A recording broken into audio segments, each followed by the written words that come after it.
வணக்கம். இப்போ சென்னையை அடுத்து மதுரையிலேயும் தூய்மை பணியாளர்கள் போராட்டம் நடத்த ஆரம்பிச்சிருக்காங்க. எல்லா ஊடகங்களும் இருந்துகிட்டே இதை அவங்க பணி நிரந்தரம் செய்யப்படாதனாலையும் அவங்களோட பணி தனியார் மயமாக்கப்படுவதனாலையும் போராடுறாங்க அப்படின்னு சொல்லி மேலோட்டமாக சொல்லிட்டு போயிடுறாங்க. உண்மையிலே அவங்களோட பிரச்சனை என்ன, அவங்களோட வழி என்ன அப்படின்னு சொல்லி மக்களுக்கு யாருமே எடுத்து சொல்றது இல்லை. அதனால இந்த காணொலியில் தூய்மை பணியாளர்கள் எதற்காக வந்து போராட்டம் நடத்துறாங்க, அவங்களோட பிரச்சனை என்ன அப்படின்னு சொல்லி தென்னந்தெளிவா எளிமையாக உங்களுக்கு நான் சொல்ல போறேங்க.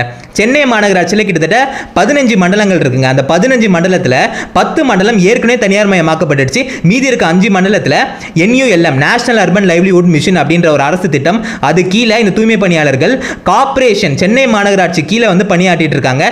இப்போ அந்த 5 மண்டலத்தில் 2 மண்டலம், மண்டலம் 5 மண்டலம் 6, மண்டலம் 5 இந்த ராயபுரம் மண்டலம், மண்டலம் 6 திருவிகாநகர் மண்டலம், இந்த 2 மண்டலத்தில் பணியாற்றிட்டு இருக்க தூய்மை பணியாளர்களுடைய பணி இப்போ தனியார் மயமாக்கப்பட போகுது அப்படின்னு சொல்லி அரசு வந்து ஒரு திட்டத்தை வந்து கொண்டு வந்திருக்காங்க.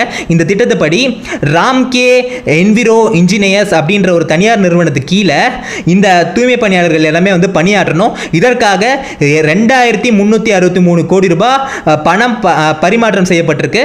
கிட்டத்தட்ட 10 ஆண்டுகளுக்கு வந்து இந்த ஒப்பந்தம் வந்து போடப்பட்டிருக்கு. ஸோ இதனால தான் தூய்மை பணியாளர்கள் இப்போ வந்து போராட்டம் நடத்திட்டு இருக்காங்க. அவங்களோட பணி தனியார் மயமாக்கப்பட போகுது.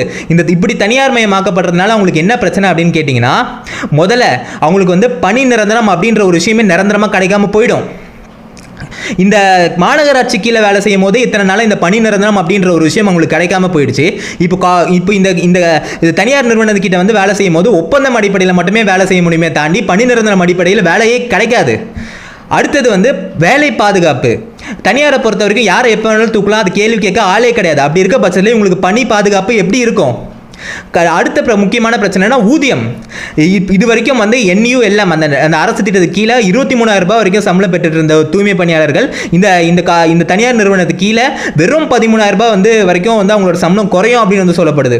ஸோ இப்படி இருக்க பட்சத்தில் இப்போ இருக்க விலைவாசிக்கு இந்த 13,000 ரூபாய்ன்றது அவங்களோட அடிப்படை செலவுக்கே வந்து பத்தாது.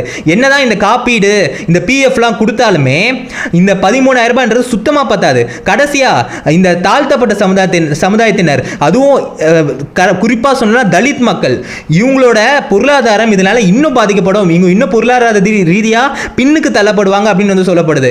ஸோ இது எல்லாத்தையுமே திமுக அரசு உடனே வந்து சரி செய்யணும். தெருவில் குப்பை அள்ளுறவங்க தானே அப்படின்னு சொல்லி அவங்களை குப்பை மாதிரி அள்ளிட்டு போயிடலாம், அப்படி அள்ளிட்டு போய் இந்த பிரச்சனையை முற்றுப்புள்ளி வைக்கலாம் அப்படின்னு நினைச்சா 2026 மக்கள் உங்களுக்கு வந்து இதை காரணம் காமிச்சே வந்து முற்றுப்புள்ளி வைப்பாங்கன்னு நான் சொல்றேன்.